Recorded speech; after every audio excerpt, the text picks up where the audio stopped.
చినుకు చాలు నగరం చలించిపోతుంది. వర్షం కాదు, వాస్తవాల వరద. హైదరాబాద్ మునిగింది నీటిలో కాదు, నిర్లక్ష్యంలో. ఇది అరగంట వర్షం కురిస్తే భాగ్యనగరంలోని పరిస్థితి. వరద ముప్పుతో ట్విన్ సిటీస్ విలవిల్లాడిపోతున్నాయి. వేలాది మంది శ్రమించిన ప్రయోజనం అంతంత మాత్రమే. ఆక్రమణలు, ప్లాస్టిక్ వ్యర్థాలు నీటి ప్రవాహాన్ని అడ్డుకుంటున్నాయి. కుండపోత వర్షాలతో ప్రజా జీవనం స్తంభించిపోతుంది. ఎక్కడ చూసినా ట్రాఫిక్ జామ్, ఎటు చూసినా నీటితో నిండిన రోడ్లు. ఇదే దేశంలోని ప్రధాన నగరాల్లో ఒకటైన హైదరాబాద్లో చినుకు పడితే కనబడే సీన్. వరద ప్రవాహానికి కారకులు ఎవరు? ప్రభుత్వంపై నెపం వేయడమే పరిష్కారమా? అడ్డగోలు నిర్మాణాలకు బాధ్యులు ఎవరు? ప్రక్షాళనకు దిగిన హైడ్రాను ఎందుకు వద్దంటున్నారు? మోకాల్లోతు నీటిలో నడకే కావాలా? ఇవే ప్రజల్ని తొలిచేస్తున్న పరిష్కారం చూపని ప్రశ్నలు. ఇందుకు దారితీసిన ఆ వాస్తవాలేంటో ఇప్పుడు చూద్దాం.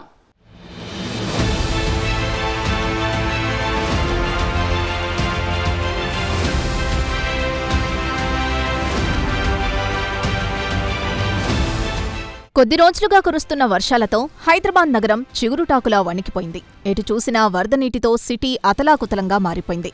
జనజీవనం స్తంభించింది. దీంతో రహదారులు అలల్ని తలపించాయి. వందలాది వాహనాలు నీటిలో మునిగిపోయాయి.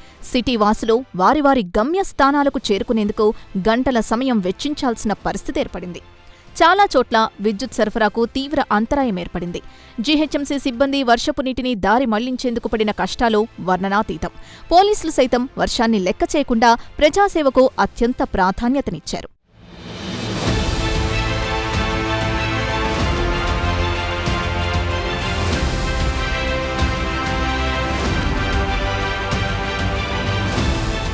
హైదరాబాద్లో వరద ముప్పు అనేది ఒక వ్యక్తిదో లేదా ప్రభుత్వ తప్పిదమో కాదు. ఇది అనేక అంశాల కలయిక వల్ల ఏర్పడిన సమస్య. వాతావరణంలో అనూహ్య మార్పులతో ఇటీవల కుండపోత వర్షాలు పెరిగాయి. ఏకధాటిగా వర్షాలు కురుస్తున్నాయి. ఇందుకు ప్రపంచవ్యాప్తంగా ఇదే పరిస్థితి. ఇక హైదరాబాద్ నగరం రోజురోజుకు పెరిగిపోతోంది.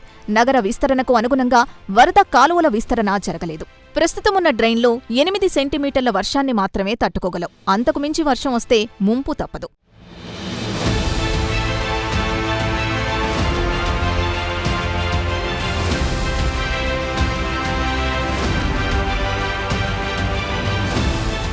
భాగ్యనగరం వరద ముంపుకు ఆక్రమణలు ప్రధాన అడ్డంకిగా మారాయి. మూసీనది, చెరువులు, వరద కాలువలు ఆక్రమణలకు గురయ్యాయి. దీంతో వాటి సామర్థ్యం తగ్గిపోయింది. ప్రత్యేకించి పూడిక సమస్య వెంటాడుతోంది. నాలాల్లో ప్లాస్టిక్, పాత వస్తువులు వేయడం వల్ల నీటి ప్రవాహానికి అడ్డుపడుతున్నాయి. సిటీలోని చాలా చెరువులు కబ్జా చేశారు. బహుళ అంతస్తులు నిర్మించేశారు. దీంతో వరద నీరు చెరువుల్లోకి వెళ్లే మార్గాలు లేకపోవడంతో రోడ్లపై చేరి అలల్ని తలపిస్తున్నాయి. ఏడాది ఆగస్టు తొలివారంలో కురిసిన వర్షాలతో ప్రజలు అవస్థలు పడ్డారు.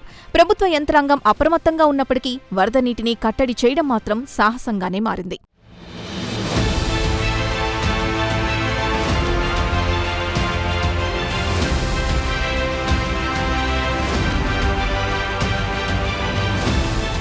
హైదరాబాద్ మహానగరాన్ని వరద ముంచెత్తడం ఎవరి తప్పిదమన్న ప్రశ్నలు తలెత్తుతున్నాయి.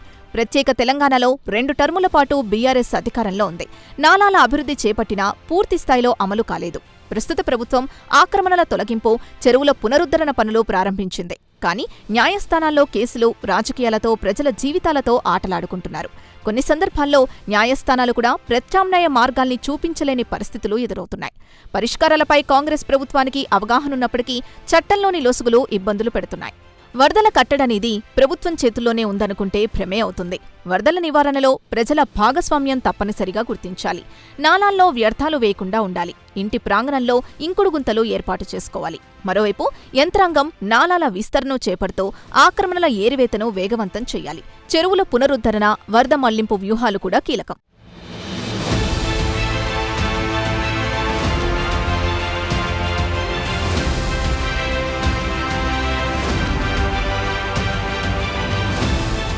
ఇటీవల కురిసిన వర్షాలపై సీఎం రేవంత్ రెడ్డి అధికారుల్ని అప్రమత్తం చేశారు. భారీ వర్షాలు కురిసినా తట్టుకునేందుకు వీలుగా వ్యవస్థలన్నిటినీ ప్రక్షాళన చేయాలని ముఖ్యమంత్రి ఆదేశించారు. నగరం అతలాకుతలం కాకుండా ఉండేందుకు, జనజీవనం అస్తవ్యస్తం కాకుండా ఉండాలంటే అత్యవసరంగానే శాశ్వత అభివృద్ధి పనులు చేపట్టాల్సిన అవసరముందని అధికారుల్ని అప్రమత్తం చేశారు. తాగునీరు, వరదనీరు, డ్రైనేజీలు, ట్రాఫిక్ వ్యవస్థల్ని మరో 100 ఏళ్ల భవిష్యత్ అవసరాల్ని అంచనా వేసుకుని కొత్త ప్రణాళిక సిద్ధం చేయాలని సీఎం ఆదేశించారు.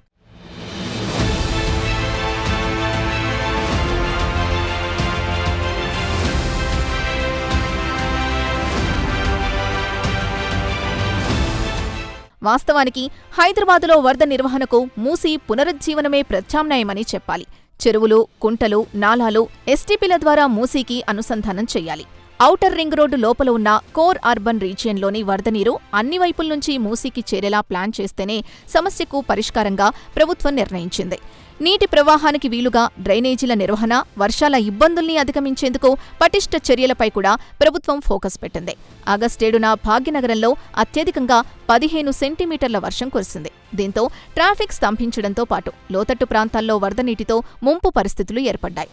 ఈ నేపథ్యంలో సీఎం అత్యవసరంగా అధికారులతో సమావేశమయ్యారు.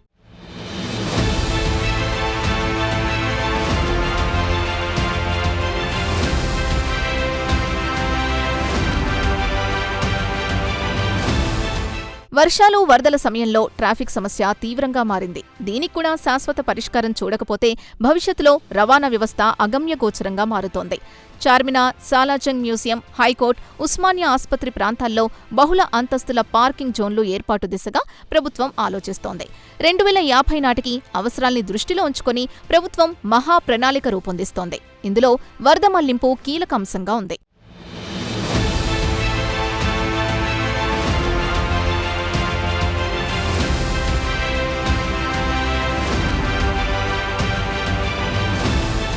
పర్యావరణంలో ఏర్పడిన మార్పుల కారణంగా ప్రపంచవ్యాప్తంగా వరదలు బీభత్సం సృష్టిస్తున్న సంగతి తెలిసిందే. గతంలో ఎన్నడూ లేని విధంగా ఉన్నట్టుండి ఒకేసారి కుండపోత వర్షం కురవడం, ముఖ్యంగా నగరాల్లో ఈ తరహా వర్షాల కారణంగా జనజీవనం అస్తవ్యస్తమవుతోంది. ఆస్తి నష్టం అపరిమితంగా ఉంటోంది. ఇటీవల విజయవాడలో జరిగిన వరద బీభత్సమే దీనికి నిదర్శనమని చెప్పవచ్చు.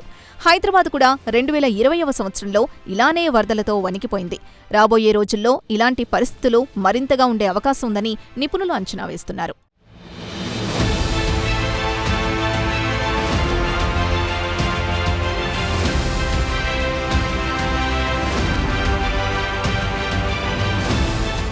హైదరాబాదులో ఇప్పటికే అనేక చెరువులు కబ్జాకి గురయ్యాయి. ఉన్నవాటిల్లో పూడిక పేరుకుపోయింది.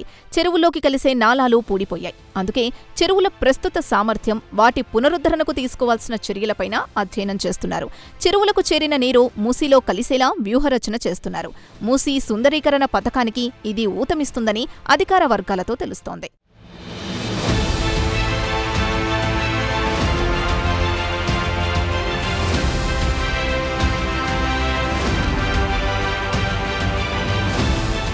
భవిష్యత్తులో భాగ్యనగర వాసుల్ని వరద ముప్పు లేకుండా చేయాలని ప్రభుత్వం కంకణం కట్టుకుంది. దీంతో రేవంత్ సర్కార్ అధికారంలోకొచ్చిన వెంటనే హైడ్రాని రంగంలోకి దించింది. పార్కులు, చెరువుల కుంటలతో పాటు ప్రభుత్వ స్థలాల ఆక్రమణల్ని అడ్డుకోవడం స్టార్ట్ చేసింది. తొలుత హైడ్రా పొలిటికల్ పార్టీలకు అస్త్రంగా మారింది. ప్రభుత్వ చర్యల్ని తప్పుదారి పట్టించేలా నేతలు మాట్లాడారు. కానీ సమర్థవంతమైన ఐపీఎస్ అధికారిగా పేరున్న రంగనాథ్ని హైడ్రాకి చీఫ్ని చేశారు.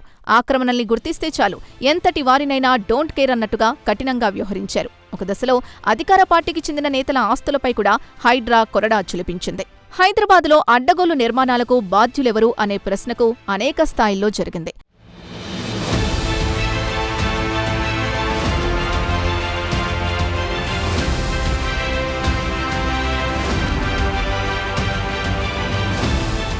కొంతమంది అధికారుల అండతో అక్రమ నిర్మాణాలు జరిగాయన్న ప్రధాన ఆరోపణలున్నాయి.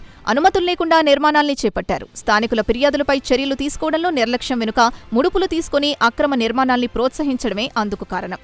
వరదనీటి ప్రవాహానికి ఇది గుదిబండగా మారింది.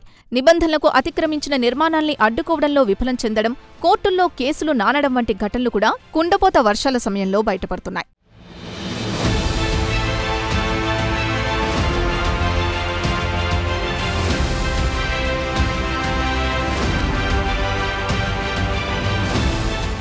Smart drainage monitoring, geographic information system అంటే మ్యాపింగ్, రియల్ టైం వరద హెచ్చరికలు మాత్రమే నగరాన్ని వరద ముప్పు నుంచి రక్షించగలవు. టెక్నాలజీని వినియోగించాల్సిన సమయం కూడా ఇదే. ఇటీవల ఈ తరహా సాంకేతికతను యంత్రాంగం ఉపయోగించడంతో భాగ్యనగరానికి కొద్దిగా ఊపిరనే చెప్పాలి. ముందస్తు హెచ్చరికలు కొంతమేర ఉపయోగంగా ఉన్నాయి.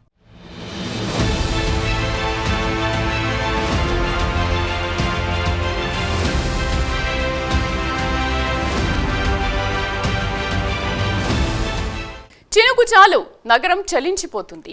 వరద ముప్పు ఒక హెచ్చరిక. వాస్తవాల వరదలో మునిగిపోతున్న నగరానికి ఇదొక గమనిక. శాశ్వత పరిష్కారం కోసం సమగ్ర ప్రణాళిక అవసరం.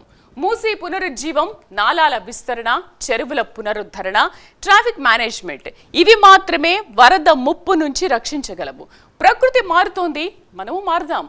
మునిగిపోకుండా నిలబడదాం.